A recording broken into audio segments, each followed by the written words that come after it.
네, 안녕하십니까. 김재입니다. 예, 오늘은 또 이소부화 시간입니다. 이소부화를 지금 몇 편을 했는데, 이런 분들이 계셨어요. 이소부화 그 무슨 이야기인지 처음 듣는 이야기다. 뭐 그런 분들이 계셔가지고, 오늘은 제가 특별히 여러분들을 위해서 아주 쉬운 거, 여러분들이 잘 아시는 거를 가지고 나왔습니다. 바로 개미와 배짱이. 개미와 배짱이 내용 아시죠? 개미와 배짱이가 어떻게 일을 했는데, 겨울에는 어떻게 됐다는 그런 이야기입니다. 자, 그러면 제가 원본을 좀 한번 읽어드리겠습니다. 떼약볕이 내리쬐는 한여름이었어요. 개미들은 땀을 뻘뻘 흘리며 일하고 있었죠. 배짱이는 시원한 나무 그늘에서 빈둥거리고 있었고요. 이렇게 더운데 일만 하다니 라며 개미들을 비웃었습니다. 그러나 개미들은 부지런히 먹을 것을 날랐어요. 춥고 기나긴 겨울 동안 먹으려고 말이죠. 개미집에는 차곡차곡 먹을 것이 쌓였습니다. 배짱이는 아무것도 하지 않고 여름을 보냈습니다. 그러자 추운 겨울은 배짱에게는 아주 멀고도 먼 이야기 같았기 때문이었죠. 어느새 나뭇잎이 빨갛게 물든 것도 모르고 말이죠. 흰눈이 풀과 나무를 덮어버렸어요. 배짱이가 먹을 것은 어디에도 남아있지 않았습니다. 땅속 개미집만 빼고 말이죠. 개미집은 따뜻하고 먹을 것이 넘쳤습니다. 누군가 문을 두드렸습니다. 저기 개미야, 개미야. 문 밖에는 배고픈 배짱이가 오들오들 떨고 있었습니다. 개미들은 배짱이에게 먹을 것을 그러나 잘 나눠주었습니다. 그래서 배짱이는 모처럼 배부르게 먹었다는 그런 이야기입니다. 자, 여러분들 잘 아시는 이야기죠. 개미는 굉장히 더운 여름에 굉장히 열심히 일을 해서 자신의 먹을 것을 미리미리 준비를 하고 그렇게 열심히 일을 하면서 살았습니다. 그런데 배짱이는 어떻습니까? 댕글댕글 놀면서 뜨거운 여름을 보냈고 어느덧 겨울이 다가오고 있었지만 그 겨울을 준비하지 않고 배짱이는 놀기만 함으로 인해서 결국 자신이 먹을 수 있는 것은 아무것도 없었다는 겁니다. 개미와 배짱이의 예는 어디에서나 많이 듣고 있습니다. 우리는 개미처럼 열심히 일을 해야 자신의 노후에 열심히 잘 살 수 있다. 편안한 노후를 맞이할 수 있다. 뭐 그런 이야기인데요. 근데 엊그제 봤던 우차사에 뭐 그런 재밌는 또 개그 코너가 나왔었는데 그 개그 코너에서는 이렇게 다른 시각으로 바라보는 게 있었습니다.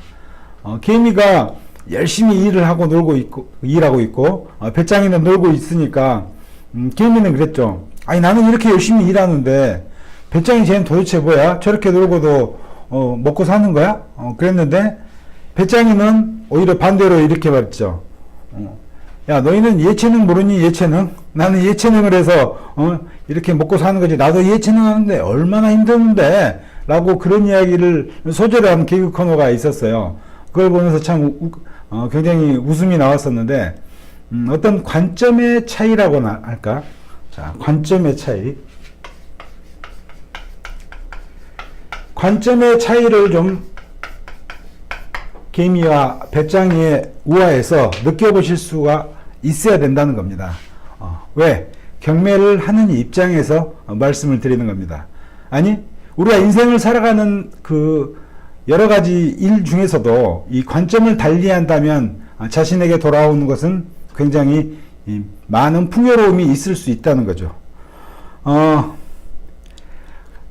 경매를 하는 입장에서 거의 지금 배짱이 같은 삶이 펼쳐지기도 합니다. 우리 협회 장이신 협회장님도 초반기에는 경매를 한 건 낙찰받고 나면은 특별히 할 일이 없어서 굉장히 놀고 있었다는 이야기를 간간히 하시곤 합니다. 왜냐하면 경매가 그만큼 굉장히 짧고 굵게 일을 하고도 1년 내내 시간이 많이 남을 수 있다는 거죠. 하지만 1년 내내 시간이 남을 수 있다는 것은 하수들도 다 그렇게 할 수 있을까요? 경매 아마추어도 그렇게 할 수 있을까요? 그렇진 않겠죠. 경매에 대해서 고수가 돼야만이 그럴 수가 있는 겁니다. 그런 것처럼 경매 고수가 되기 위해서 노력하는 첫 번째 단추가 다른 사람들과의 이야기, 그리고 모든 자기 주변의 일상생활에서 why, 즉 왜라는 의문형을 꼭 띄우셔야 된다는 겁니다. why. 사람들은 항상 누군가 무슨 이야기를 하면 왜라는 반문을 잘 하지 않죠. 특히 우리 일상생활에서 그런 게 많이 있는데요. 경매에서 보면 무엇보다 시세조사가 특히 그렇습니다. 저도 PT생들 많이 교육하고 있습니다만 PT분들은 아마 이 말을 잘 알아들으실 거예요. 왜? 시세조사의 중요성을 잘 알고 있고 시세조사를 어떻게 해야 한다는 것을 직접 배우고 계시기 때문에 그렇겠죠. 그런데 일반적으로 보면은 이 시세조사 단계, 그리고 어떤 인생을 살아가는 단계, 다른 사람들과의 어떤 대화하는 그런 단계에서 보면 우문현답이라고나 할까? 아니면 A를 말했는데 B로 답을 하는 사람들을 많이 볼 수가 있는데요. 그게 Y라는 게 없기 때문이라고 저는 생각합니다. 상대방의 말을 듣고 제대로 듣고 보고 그대로 판단할 수 있는 사람이 이 제대로 된 어떤 분석이 나오겠죠. 시세조사에선. 그런 것처럼 Y라는 것을 그 머릿속에 항상 갖고 있어야만이 그게 첫 출발이 된다는 겁니다. 시세조사할 때 특히 이제 예를 들어보면 부동산 사장님들과의 어떤 이제 대화를 많이 하게 되죠. 감정 가격 대 현재 시세를 비교하면서 어떤 게 차이가 나느냐, 정말 감정가가 현재 시세에 맞느냐, 그래서 내가 이 물건에 도전을 해도 정말로 괜찮은 물건인가를 파악하는 아주 기본적인 건데요. 그 시세조사 단계에서 Y라는 것을 떠올리지 않는다는 거죠. 예를 들어 부동산 사장님이 이 부동산은 얼마에 월세가 나가고 있습니다. 보증금 얼마에 월세 얼마. 그러면 대부분의 사람들이 예 그렇습니까? 하고 더 이상 물어보지를 않는다는 거죠.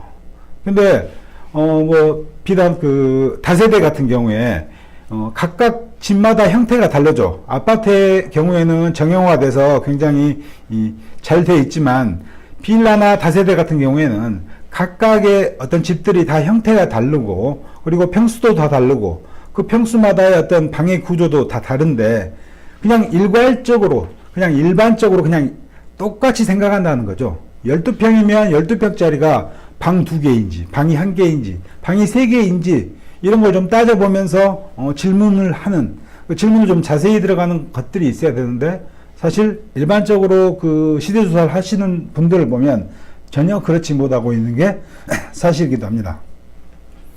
경매에서 가장 중요한 게 시세조사라고 제가 방금 말씀을 드렸는데 그게 바로 거기에 출발은 why, 왜 그렇습니까? 라는 질문이 자기 머릿속에 먼저 떠올라야 되고 그거를 상대방에게 질문함으로 인해서 어떻게 그 사람의 말이 제대로 맞는 말인가 아닌가를 파악할 수 있어야 된다는 겁니다. 개미와 배짱이의 예를 보면 개미는 왜 저렇게 일을 열심히 하고 있었는지, 개미가 정말로 저렇게 열심히 일을 함으로 인해서 나중에 얻을 수 있는 것은 무엇인지는 말하지 않아도 대부분이 다 알고 있는 사실입니다. 하지만 배짱이는 왜 저렇게 놀기만 했을까라는 것을 봤을 때 사람들이 일반적으로 생각이 저렇게 놀았으니까 미래가 저렇게 암울한 거야 라고 이야기를 하는 거죠. 하지만 저렇게 노는 와중에도 요즘 시대에는 21세기에는 굉장히 많은 부를 일궈 나가는 사람들이 많이 있죠.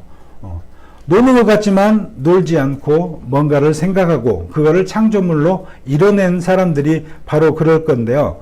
그 알리바바를 만든 마윈이라는 사람이 아마 그런 것으로 저는 생각이 듭니다. 자, 오늘은 개미와 배짱이라는 이솝우화 속에서 어떤 관점의 차이라는 점에서 제가 한번 생각을 해보고 여러분께 말씀드렸습니다.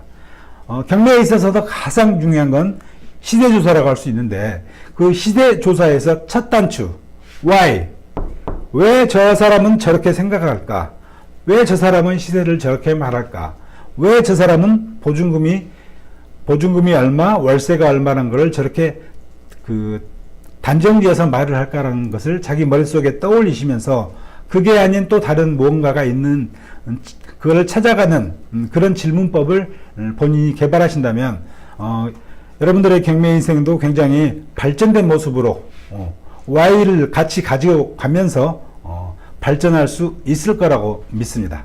자, 오늘은 이솝 우화 시간 개미와 배짱이 오늘 여기까지 하겠습니다. 예, 감사합니다.